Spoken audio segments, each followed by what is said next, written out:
Chapter 1. It's not show friends, it's show business.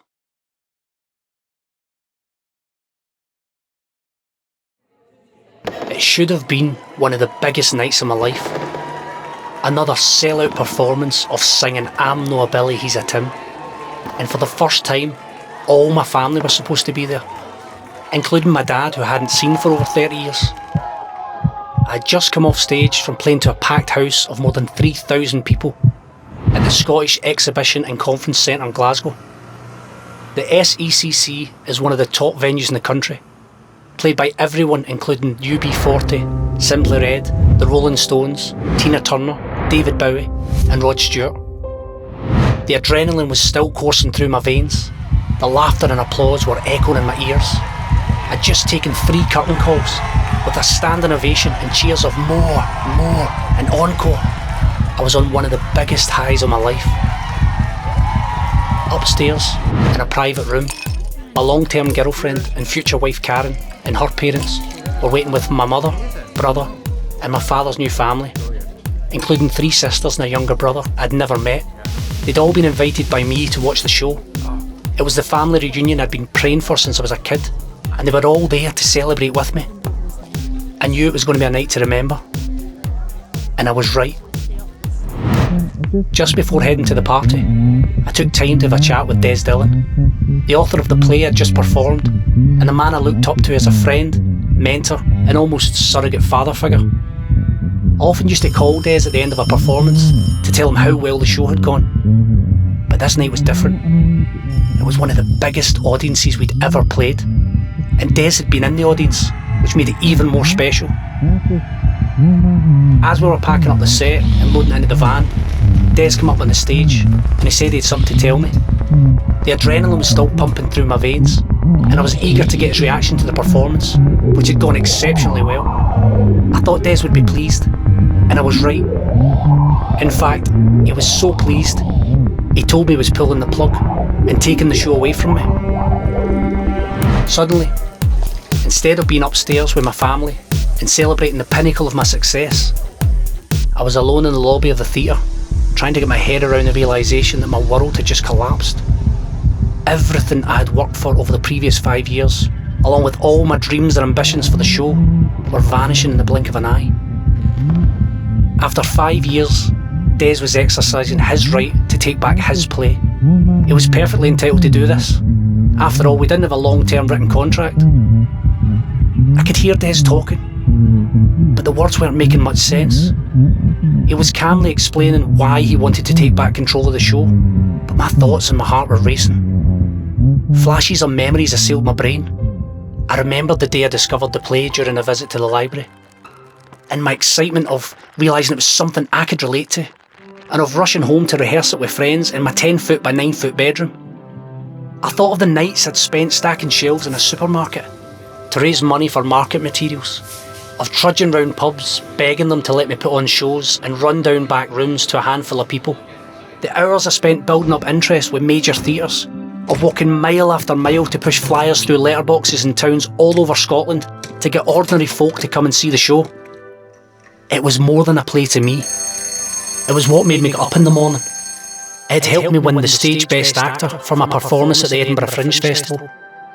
I hadn't just put time, money, blood, sweat and tears into producing it. I had invested my soul. I had taken that play from nothing to playing in front of 3,000 people and grossing £50,000 a night. It had earned over £1 million at the box office to become one of Scottish theatre's greatest success stories of recent times. And it had all been done without any funding or outside financial support.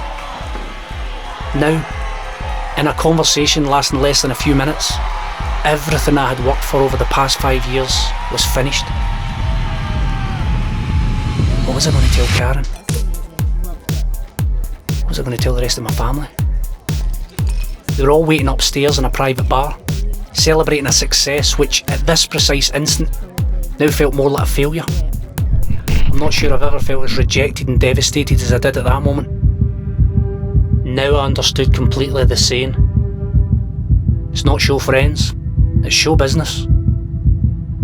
The walk from the stage, out along the concourse of the SECC, to where my family and friends were waiting was only a couple of 100 yards, but it was one of the longest and loneliest I've ever made. Climbing the stairs to the first floor, I felt like a condemned man mounting the scaffold. Wasn't it just myself I felt sorry for? I knew my family and friends who had helped me get this far would also be devastated. People like me weren't supposed to be successful. I was an ordinary guy from a broken home in a working class area of Glasgow. It was alright to have dreams and ambitions, like millions of other people, but nobody really expected them to come true. In achieving what I had, however minor that was, I'd broken a mould and became an exception to the rule. I knew I'd been lucky, and that whatever success I'd enjoyed was shared by my family and friends.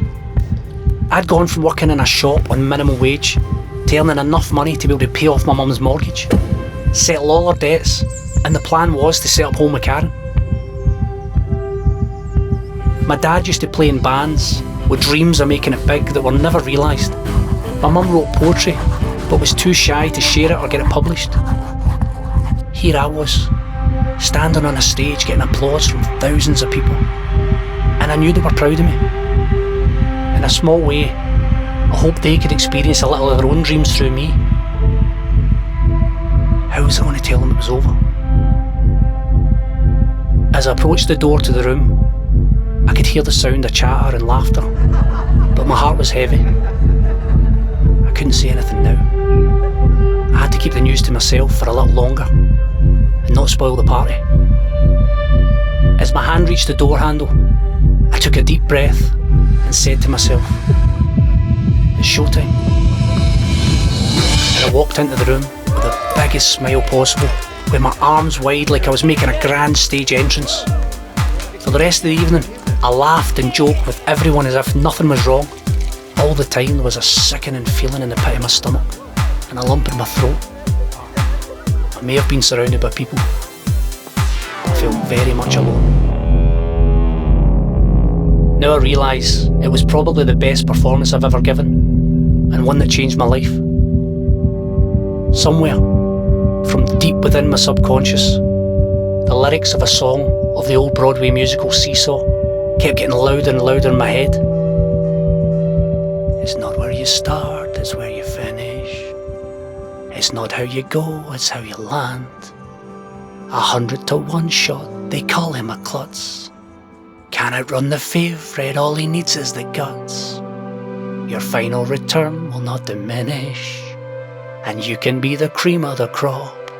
It's not where you start, it's where you finish, and you're gonna finish on top. That's when I knew I wasn't finished yet.